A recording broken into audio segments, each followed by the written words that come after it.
परिवर्तनी एकादशी व्रत पारण की कथा। जय श्री कृष्णा, राधे राधे। आज भादो मास के शुक्ल पक्ष की द्वादशी तिथि है और आज परिवर्तनी एकादशी व्रत का पारण भी किया जाएगा। यानी जिन भक्तों ने कल परिवर्तनी एकादशी का व्रत रखा था, आज वे अपना व्रत खोलेंगे। आज का दिन बड़ा ही शुभ और मंगलकारी है। एकादशी के व्रत के पारण के दिन तुलसी माता और लक्ष्मी माता की कथाओं को सुनने से ही व्रत पूर्ण माना जाता है और भक्तों की समस्त मनोकामनाएं भी पूर्ण होती है। तो जिन लोगों ने व्रत नहीं भी रखा था, उन्हें भी द्वादशी के दिन तुलसी माता की कथाओं को सुनने से धन संपत्ति और अनंत शुभ फलों की प्राप्ति होती है। तो आइए भगवान श्री लक्ष्मी नारायण जी के चरणों का ध्यान करते हुए इन कथाओं को सुनते हैं। बोलिए श्री राधे कृष्ण भगवान की जय। आइए सुनते हैं तुलसी माता की संपूर्ण कथाएं। सावर्णी मुनि की पुत्री तुलसी अपूर्व सुंदरी थी। उनकी इच्छा थी कि उनका विवाह भगवान नारायण के साथ हो। इसके लिए उन्होंने नारायण पर्वत की घाटी में स्थित बद्री वन में घोर तपस्या की। दीर्घ काल तक तपस्या करने के उपरांत ब्रह्मा जी ने प्रसन्न होकर दर्शन दिया और वर मांगने को कहा। तुलसी जी ने कहा, हे सृष्टिकर्ता ब्रह्मदेवा, आप अंतर्यामी हैं और सबके मन की बात जानते हैं। फिर भी मैं अपनी इच्छा आपसे बताती हूँ। मैं चाहती हूँ कि भगवान श्री नारायण मुझे पति रूप में मिले। ब्रह्मा जी ने कहा, तुम्हारा अभीष्ट तुम्हें अवश्य मिलेगा। अपने पूर्व जन्म में किसी अपराध के कारण तुम्हें श्राप मिला है। इसी प्रकार भगवान श्री नारायण के एक पार्षद को भी दानव कुल में जन्म लेने का श्राप मिला है। दानव कुल में जन्म लेने के बाद भी उसमें नारायण का अंश विद्यमान रहेगा। इसलिए इस जन्म में पूर्व जन्म के पाप के शमन के लिए संपूर्ण नारायण तो नहीं मिलेंगे, लेकिन नारायण के अंश से युक्त दानव कुल जन्म उस सापग्रस्त पार्षद से तुम्हारा विवाह होगा। सांप मुक्त होने पर भगवान श्री नारायण सदा सर्वदा के लिए तुम्हारे पति हो जाएंगे। तुलसी ने ब्रह्मा जी के इस वर को स्वीकार किया, क्योंकि मानव कुल में जन्म होने के कारण उस मायावी भोग को तो भोगना ही था। तुलसी बद्री वन में ही रहने लगी। नारायण का वह पार्षद दानव कुल में जलंधर के नाम से पैदा हुआ था। कुछ दिनों बाद वह भ्रमण करता हुआ बद्री वन में आया। यहाँ तुलसी को देखते ही वह उस पर मंत्रमुग्ध हो गया। तुलसी के सामने उसने अपने विवाह का प्रस्ताव रखा।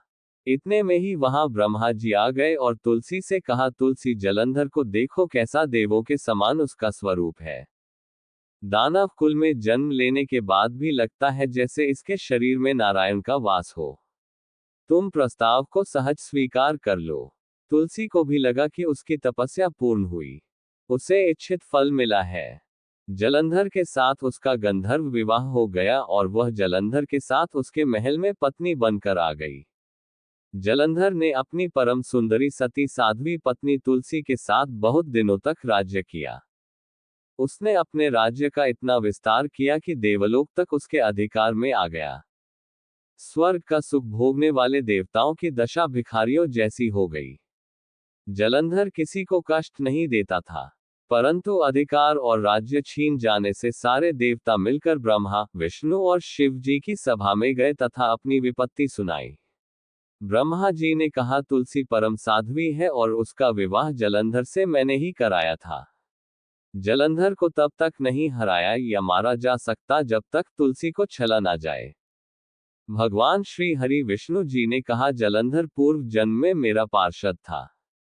श्राप के कारण उसे दैत्य कुल में जन्म लेना पड़ा। इस जन्म में भी मेरा अंश उसमें व्याप्त है। साथ ही तुलसी के पतिव्रत धर्म से वह अजय है। फिर देवताओं की सहमति से भगवान शिव ने जलंधर के पास संदेश भेजा कि या तो वह देवताओं को राज्य लौटा दे या फिर उनसे युद्ध करे। जलंधर भगवान शंकर के पास पहुंचा और उसने कहा, हे भोलेनाथ, आप तो देवों के देव महादेव हैं। आपके लिए देवताओं का पक्ष लेना उचित नहीं है। राज्य बढ़ाना तो हर राजा का कर्तव्य है और मैं किसी को दुखी नहीं कर रहा हूं। देवताओं से कहिए कि वे मेरी प्रजा बनकर रहे। महादेव, मैंने आपका कोई भी अपमान नहीं किया है। हमारा आपका युद्ध शोभा नहीं देता है। अगर आप हार गए तो बड़ी लज्जा की बात होगी। मैं हार गया तो आपकी कीर्ति बहुत अधिक नहीं बढ़ेगी। जलंधर की बात सुनकर भगवान शंकर हंसने लगे, क्योंकि वह तो देवों के भी देव है। वे तो सब रहस्य समझते थे। तुलसी और जलंधर के पूर्व जन्म के श्राप की अवधि लगभग पूरी हो चुकी थी। फिर शंकर जी बोले, इसमें कीर्ति और लज्जा की बात नहीं है। तुम देवों को राज्य लौटाकर उन्हें उनके पद पर प्रतिष्ठित होने दो। युद्ध से बचने का यही एक उपाय है। जलंधर ने कहा, मैंने युद्ध के बल से देवलोक जीता है। कोई उससे युद्ध के द्वारा ही वापस ले सकता है। यह मेरा अंतिम उत्तर है और अब मैं जा रहा हूं। ऐसा कहकर जलंधर चला गया। उसने अपनी पत्नी तुलसी को सारी बातें बताई और कहा, कर्म भोग सब काल सूत्र में बंधा है। जीवन में हर्ष शोक भय सुख दुख मंगल अमंगल काल के अधीन है। हम तो केवल निमित्त हैं। संभव है भगवान शिव देवों का पक्ष लेकर मुझसे युद्ध करें। तुम चिंता मत करना, तुम्हारा सती तेज मेरी रक्षा करेगा। दूसरे दिन भगवान शंकर के नेतृत्व में देवताओं ने युद्ध छेड़ दिया। जलंधर ने भीषण बाणों की वर्षा कर उनका वेग रोका। उसके प्रहार से देवता डगमगाने लगे।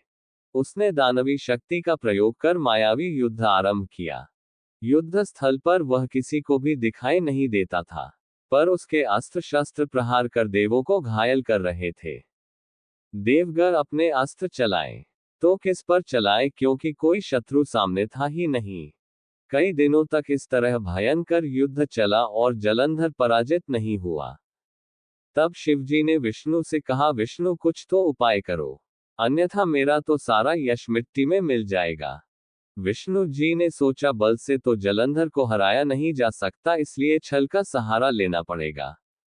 उन्होंने तुरंत अपना स्वरूप जलंधर जैसा बनाया और अस्त्र शस्त्र से सुसज्जित हो तुलसी जी के पास पहुंच गए और बोले, प्रिय मैं युद्ध जीत गया, सारे देवता भगवान शंकर समेत मुझसे हार गए, इस खुशी में आओ मैं तुम्हें अपने अंग से लगा लूं।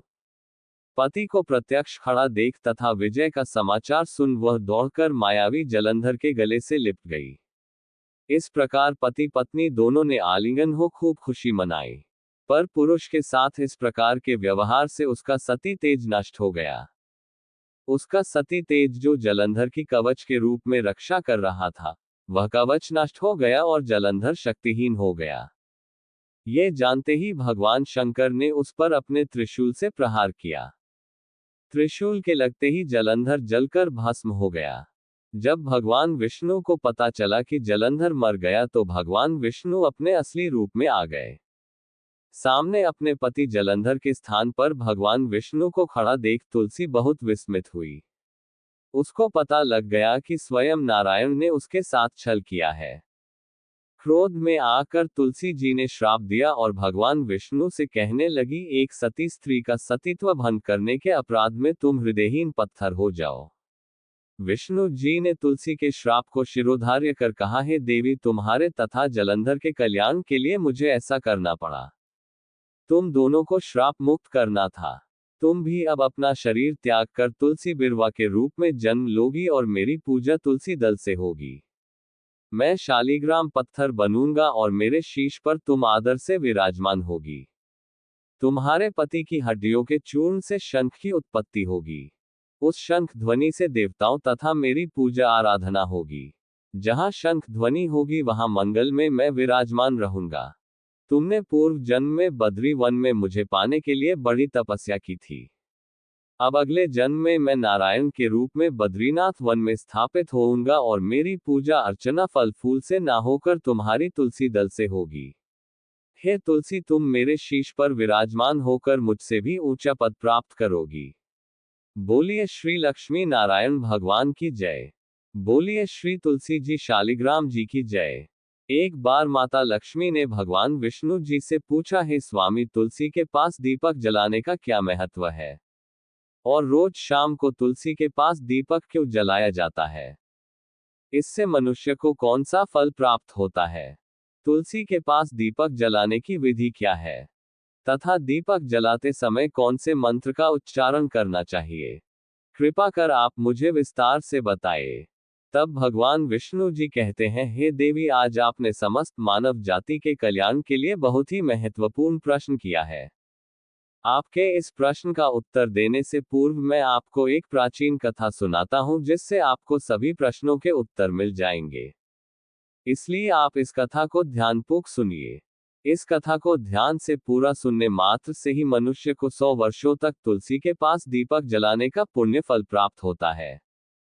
फिर माता लक्ष्मी कहती है, हे स्वामी, मैं इस कथा को सुनने के लिए उत्सुक हूँ। कृपया आप इस कथा को सुनाना प्रारंभ कीजिए। तब भगवान विष्णु माता लक्ष्मी को वह कथा सुनाने लगते हैं और कहते हैं कि हे देवी, पूर्वकाल की बात है। दक्षिण दिशा में तुंगभद्रा नाम की एक बहुत बड़ी नदी है। इस नदी के किनारे पर हरिहरपुर नाम का एक अत्यंत सुंदर नगर बसा हुआ था।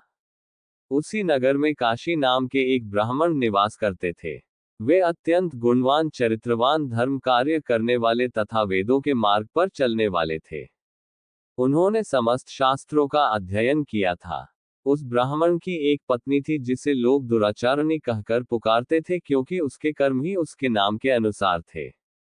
वह सदैव ही अपने पति को अपमानित करती थी और वह अपने पति के लिए कुवाच्य कहती थी। इतना ही नहीं, वह अपने पति को भयंकर दुख देती थी। पति के लिए कभी भोजन नहीं बनाती थी। उसने अपने पति के साथ कभी शयन नहीं किया, कभी उसके साथ प्रेम से व्यवहार नहीं किया। पति के मित्र या परिवार के लोग घर पर आते तो वह स्त्री उनको अपमानित करके भगा दिया करती थी और स्वयं काम भाव से उन्मत्त होकर निरंतर अन्य व्यभिचारिणी स्त्रियों के साथ घुमा करती थी। उसका मन पति को छोड़कर पराये पुरुषों में लगा रहता था।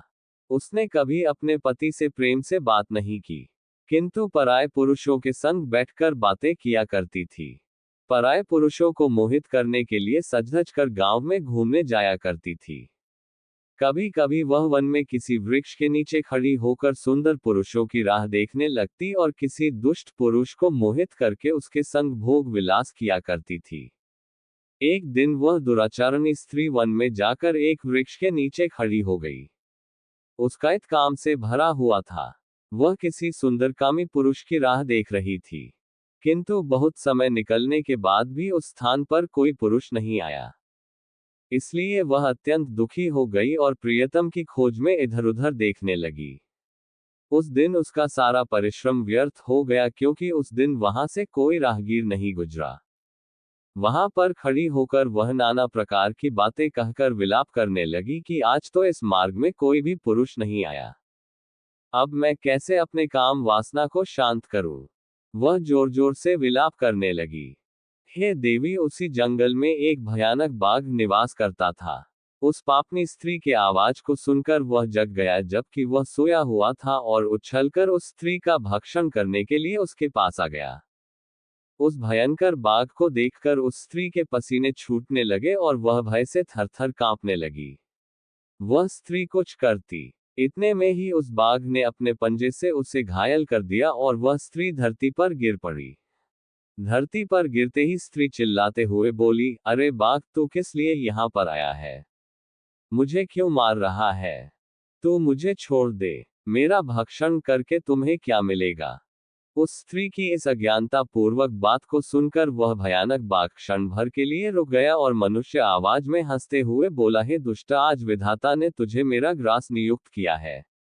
तुझ जैसे दुष्ट स्त्री का भक्षण करना ही मेरा काम है। तभी मुझे इस शरीर से मुक्ति मिलेगी। वह स्त्री कहने लगी, है बात, तुम कौन हो? मुझे सच सच बताओ, तुम्हें किस कारण से बाघ की योनि में जन्म लेना पड़ा और तुम मुझ जैसी स्त्रियों का भक्षण क्यों करते हो? पहले मुझे सारी बात बताओ और फिर मेरा भक्षण करो। फिर बाघ कहने लगा, हे पापिनी, मैं तुम्हें पूर्व जन्म का वृतांत सुनाता हूं कि किस कारण से मुझे बाघ बनना पड़ा। पूर्व काल में दक्षिण देश में एक नदी थी और उस नदी के तट पर एक नगरी बसी हुई थी। उस नगरी में मैं निवास करता था। मैं एक ब्राह्मण का पुत्र था और नदी के किनारे बैठकर यज्ञ आदि कार्य किया करता था। मैंने उस जन्म में अनेकों पापियों के लिए यज्ञ किए। उन पापियों के घर का भोजन किया। मैंने धन के लालसा में अनेक पापियों के लिए कार्य भी किए।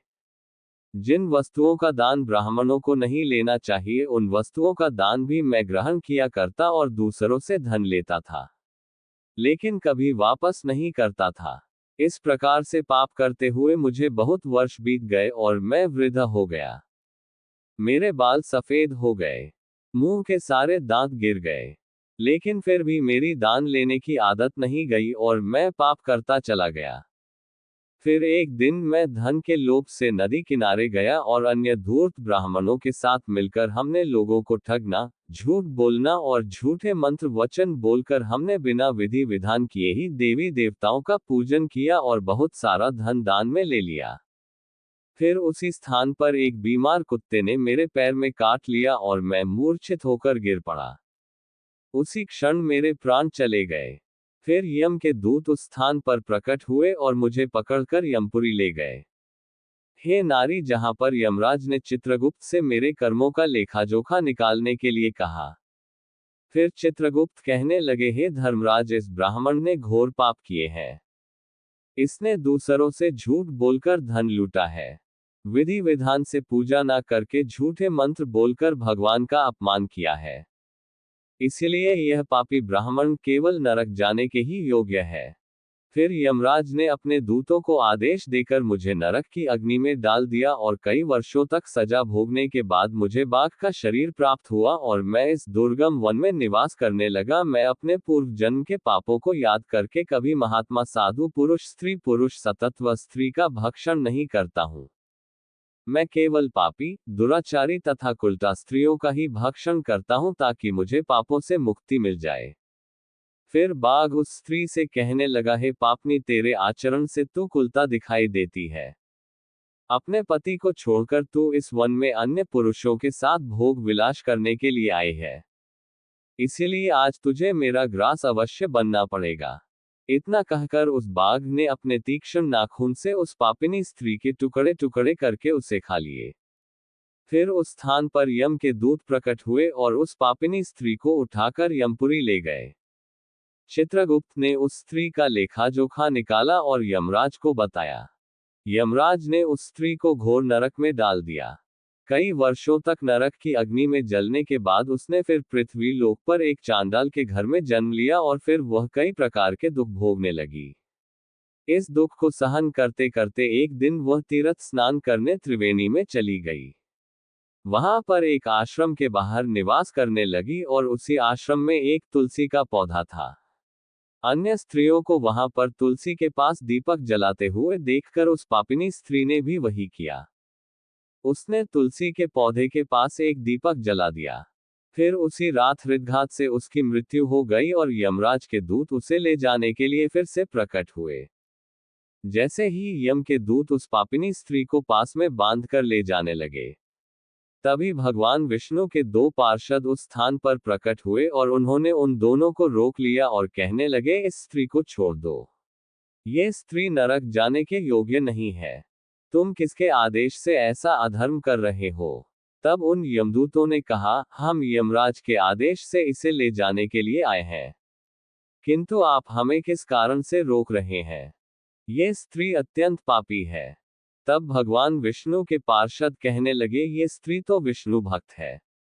यह नरक जाने के योग्य नहीं है। इसने संध्या के समय तुलसी के पास दीपक जलाया है। इसी कारण से इसके समस्त पाप नष्ट हो गए हैं। इसीलिए अब यह नरक जाने के योग्य नहीं है। यह स्वर्ग जाने की अधिकारी बन चुकी है। पार्षदों की बात सुनकर यमदूतों ने उस स्त्री को उसी स्थान पर छोड़ दिया और यमलोक लौट गए। वहां जाकर उन्होंने यमराज को सारा वृतांत सुना दिया। फिर भगवान विष्णु के पार्षद उस स्त्री को दिव्य विमान में बैठाकर स्वर्ग लोक ले गए। भगवान विष्णु कहते हैं, हे देवी, इस प्रकार से तुलसी के पास केवल दीपक जलाने मात्र से ही मनुष्य के सभी पाप नष्ट हो जाते हैं। जो स्त्री नित्य शाम को तुलसी के पास दीपक जलाती है, वह सौभाग्यशाली बनती है। उसके पूर्व जन्मों के सभी पाप और ताप नष्ट हो जाते हैं। उसे सुख समृद्धि की प्राप्ति होती है। भगवान विष्णु कहते हैं, हे देवी, हजारों अमृत के घड़ों से नहलाने पर भी श्रीहरि विष्णु को उतनी तृप्ति नहीं होती जितनी मनुष्यों के द्वारा तुलसी का एक पत्ता चढ़ाने से प्राप्त होती है। 1000 गोदान से मानव जो फल प्राप्त करता है, वही फल तुलसी पत्र के दान से प्राप्त कर लेता है। जो मृत्यु के समय अपने मुख में तुलसी पत्र का जल पाता है, वह संपूर्ण पापों से मुक्त होकर भगवान श्री हरि विष्णु के धाम जाता है। हिंदू धर्म में तुलसी के पौधे का महत्व सबसे अधिक है क्योंकि इनकी सबसे पहले पूजा भगवान विष्णु जी ने ही की थी। भगवान विष्णु आगे माता देवी लक्ष्मी से कहते हैं, जिस प्रकार आपसे बैकुंठ को ऐश्वर्य प्राप्त होता है, उसी प्रकार से बैकुंठ में तुलसी के कारण ही पवित्रता प्राप्त है। पृथ्वी लोक पर जिस स्थान पर तुलसी का पौधा होता है, उस स्थान पर कभी बुराई का वास नहीं होता। ऐसा स्थान सबसे अधिक पवित्र होगा। इसी कारण से हमें हमारे घर में तुलसी का पौधा अवश्य लगाना चाहिए। इस प्रकार से भगवान विष्णु ने तुलसी के पास दिया जलाने का महत्व बताया। तो प्रेम से बोलिए श्री लक्ष्मी नारायण भगवान जी की जय। बोलिए श्री तुलसी शालिग्राम भगवान जी की जय।